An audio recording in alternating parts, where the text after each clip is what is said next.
Hello everyone! This is the sixth part of our tutorial dedicated to rendering 3D scenes using shaders and Raymarching technology. This time, I'd like to try improving the materials by adding textures, which will pass into the shader using new uniform parameters, and briefly explain how so-called triplanar mapping works. So, let's get started.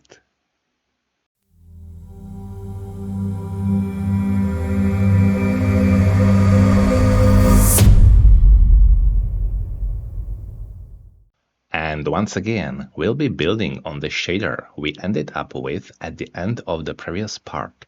I have it open in front of me. And if you've been following the entire series up to this point, your code should be in the same state.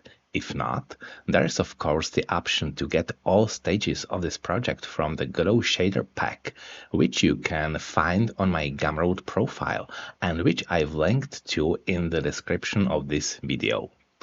So, how we'll continue? I think we've had enough of orbiting cameras and rotating objects in the previous parts, so for the purposes of this tutorial, we'll stop all movement. We'll do that by commenting out the lines with rotations in the SDF function and then setting the ray origin vector to a static camera. So let's get the image back, and as I said, I will find in the code, I think it was somewhere in the cylinder definition, yeah, commenting out, so the cylinder should stop rotating. Great. Now for the cuboid. Okay, it's no longer rotating, nothing is. And the camera itself, so let's scroll down to the fragment function, and here we have RO instead of this rotation. Let's simply use camera. Okay, so we cannot see anything now because the camera is positioned at unsuitable coordinates and is also looking directly at the origin. So let's set new values in the inspector shader parameters, and I'll find our camera and set it to 5, 9, and -8. Okay, that's better, but still the lookout point could be improved as well. Let's make it 0, 2, and 5. Nice, that's much better. Let's also increase the zoom factor to 2.5. Yeah, something like this, 2.5. Okay, so we want to apply textures to the surface of some models, and for that we'll need to expand the material structure with new elements. I will add a texture index and a scale value, which we'll use to enlarge or shrink the texture. So let's find it at the start of the shader code. I will expand this area a little bit. And here it is, ambient material, ambient diffuse specular. And here I will add int text for the texture index and float scale value. Okay, so as we can see, the shader cannot be compiled. There are errors because we changed the content of the material structure, so we also need to update the number of parameters everywhere we created new instances. At this stage, I'll simply set default values, 0 for the texture index and 1 for scale. So let's find where the errors are. Okay, here specular, so now we're simply using b text and b scale. This is a copy of the material, existing material, so we are copying even the new fields as well. And now the material definitions for the scene. So diffuse specular, here we will have index 0 and scale 1.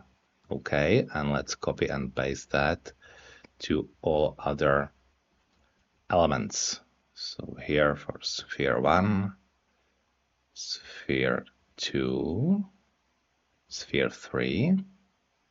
Okay, it seems that something is wrong. Yeah, not exactly there. We need to do it after the spec. No, let's get back. Everything is wrong. Here, after the vec 0.5, 1, 2, 3. Now for the cube, okay, cylinder and cuboid. All right, that should be it. Yeah, we can see the scene again, so it can be, the shader can be compiled. Very well. You might be wondering why I added index index instead of a direct reference to the texture itself. The problem is that the sampler 2D type, which we use for working with textures in the shader code, belongs to so-called GLSL opaque types, and many operations or declarations with them are not allowed. So we'll do this this way because we are not writing an universal engine, of course. I just want to demonstrate using one or two examples how we can map such a texture onto a surface. So we have the structure, and now I'll add the actual textures as uniform parameters. There will be two in total. One will be applied to the sphere and the other to the rotating cuboid. It's not rotating anymore, right? So just to the cuboid. Okay, let's do it here. Uniform sampler 2D and call it text1 for texture 1. Repeat enable, of course, because we want to stretch it across the whole surface, and hint default black. If there is nothing, we can just show a black texture, and let's do the same for the text 2. Alright, and now we need to handle the rendering. I'll do that in the getLight function, because that's where we determine the light of the particular pixel. Here it is, getLight function. Okay, where we need to add texture sampling to obtain the desired color for the ambient and diffuse components.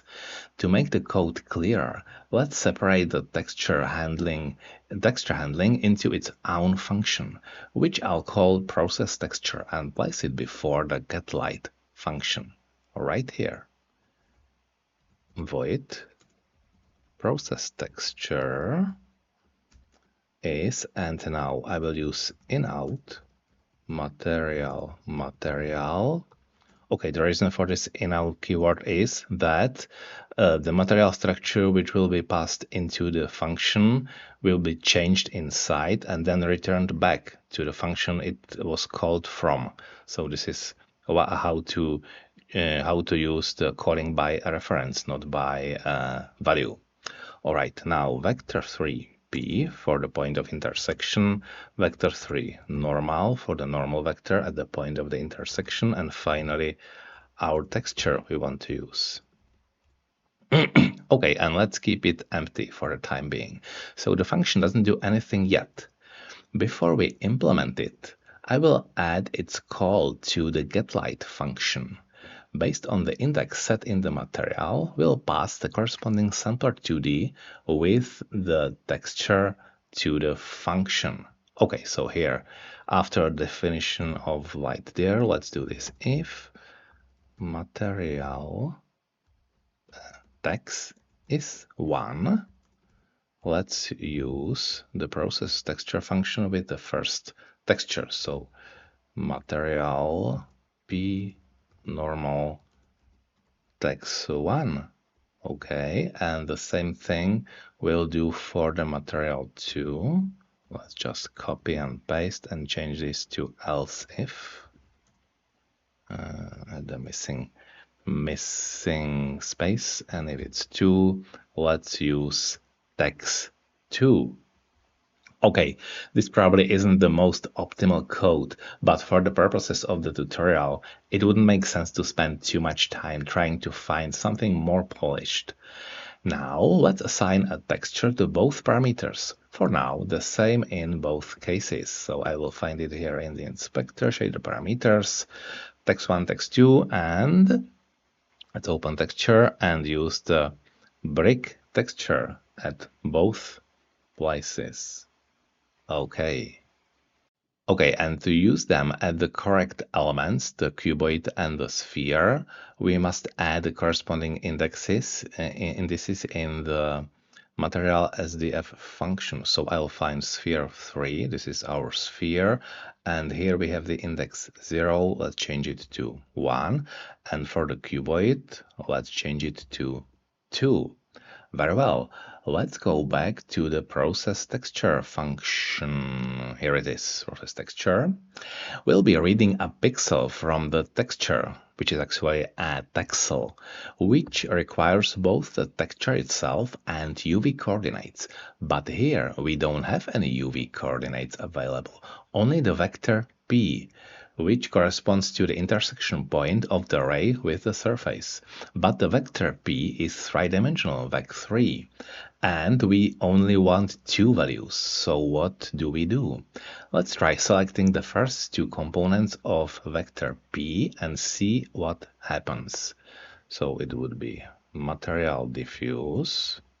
This is our main color, and now we read from the texture text, and as I said, p dot xy, first two components, and as we know, the texture function returns vector 4, so let's take only the RGB components.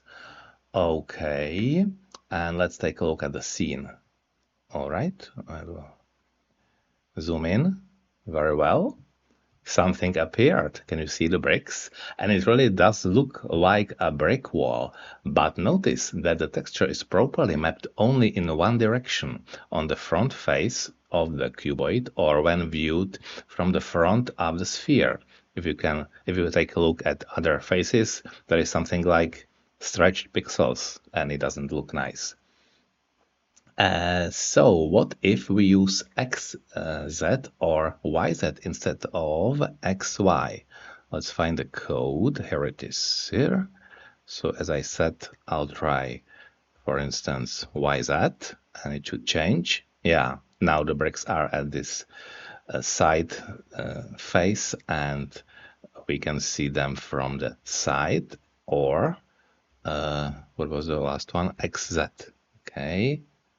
And again from the top and from the top. So we've observed that the texture projection is always correct only in one direction, which is caused by ignoring the third coordinate as if it were always 0. To achieve mapping over the entire surface, we need to appropriately combine these three directions, or the projections of the three planes. And that's exactly what triplanar mapping is, as the name suggests. But before we improve our algorithm, let's make use of the scale value so that we can later easily enlarge or shrink the mapped texture. It will be very simple. Let's just multiply the coordinates by material scale. Okay, nothing changed, of course, because we set all the scale values to 1, and multiplying by 1 is just the same result as the variable which is multiplied.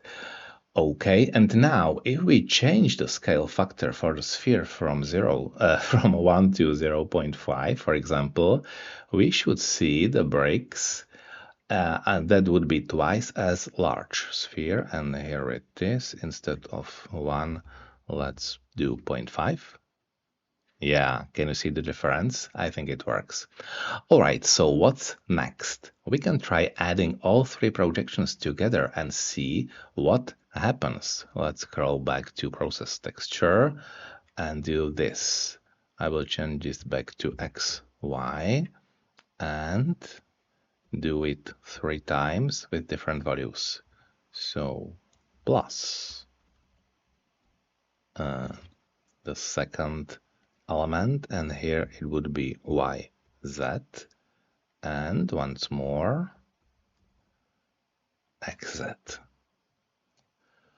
Okay, so something has changed, but definitely not too much for the better. We have a mix of 3 projections blending together at every point with equal intensity, and the texture has become overexposed due to the sum of the projections. We can try normalizing this result by dividing it by 3. Let's just do it. Material dot diffuse is divided by 3. Wait for it.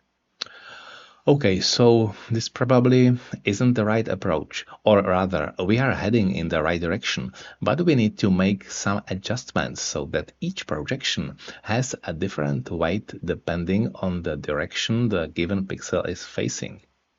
And that's exactly what we'll use the last parameter for, the normal vector. But first, let's remove this division by 3. We definitely won't need that.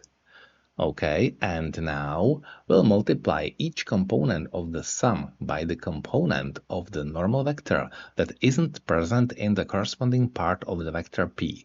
So for example, for p, x, y, we will use normal dot z and so on. Let's do it here. So times normal z now multiplied by normal x, as we have yz here, so x is what remains, and finally here we'll have normal y. Normal y. The cuboid looks pretty good, except for front face, of course, but we've gotten an interesting effect on the sphere. That's because the normal vector can be oriented both positively and negatively.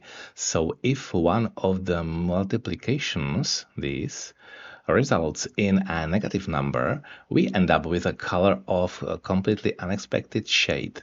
But we can easily fix that by using the absolute value. Let's do it here. Normal is the absolute value of normal. Wait for it. Perfect. We got rid of the color artifacts and all faces are correctly illuminated. But the result is still very similar to what we saw during our summing attempts and dividing by 3. That's because we also need to normalize the normal vector, this one, and to prevent an increase in brightness for individual pixels. So let's add that as well right after this. Normal is divided by normal x plus normal y plus normal z. Wait for it. Okay, much better, but it's still not quite right. What we want is for the individual projections to overlap as little as possible. As you can see, there are overlapping areas in the places we don't want them to, and if they do, only along very narrow edges. So we can achieve this using the power function, pow, which is probably the most suitable for such operations. And we'll see it best if, instead of displaying the texture, we temporarily visualize the normal map. So let's add this line to the bottom of the function. Material diffuse is just a normal vector. Okay, we can see that in the case of the cuboid, the normal vector values are simple. The colors correspond to the vectors 1, 0, 0, the red one, 0, 1, 0 is the green one, and 0, 0, 1 is the blue one. But with the sphere, it's more complex and the color transitions look significantly smoother. Now let's replace the first line with this one. Instead of abs normal, we will use the power function to the power of 2. Of course, it's a vector, so we need to use a vector as the power as well. Vector 3. Okay, something has changed, but the exponent is still isn't high enough, so the edges are still quite blurry. Let's gradually increase it to 3, 4, 5. Okay, let's skip to 10. Yes, that looks pretty good now. So let's remove the last line, this one, and we'll see that the bricks hardly overlap at all, so this kind of mapping is more or less correct. Wait. Very well. By the way, I say more or less because triplanar mapping isn't a suitable method for all materials, and bricks in particular will always look a bit strange this way. as we can see right now. It would work better with some kind of organic material that has a similar structure in all directions. So let's drag some other texture into text 1. And I think I have this kind of carpet or something here. All right, it looks better, at least in terms of the material structure. But we can see that we forgot about the ambient color, which, according to the original definition, is red. Can you see it right here? While it should also be based on the texture used. So let's add this simple adjustment to the end of the process texture function. Material ambient is simply multiplied by material diffuse. Okay, a little bit better, but there's still a bit of that red shining through. So we'd better remove it completely from the definition. Let's find a sphere 3. Here it is, and this is the ambient color. It is definitely some kind of red shade, and I will change it to 0, 0, and for example 0.05 for the blue component. Much better. Okay, I think this should be enough. Of course, it's not a universal method for applying a texture to a surface, but it can be sufficient for some basic uses and is enough to understand how triplanar mapping works. Thank you very much for watching. Of course, triplanar mapping has its drawbacks. Besides not being suitable for all types of textures, it's also a bit more performance intensive because we have to sample the texture 3 times per pixel to get all 3 projections and combine them. However, as long as we don't overload the scene with too many objects, it shouldn't have a significant impact. And it's still true that for a real 3D games, it's better to use a 3D engine and apply such shader only for 3D effects in the background where no interaction is needed. Anyway, at least we've learned how to do some things, how they work from the mathematical perspective. So thanks again, take care, good luck with your projects, and I'll see you in the next video.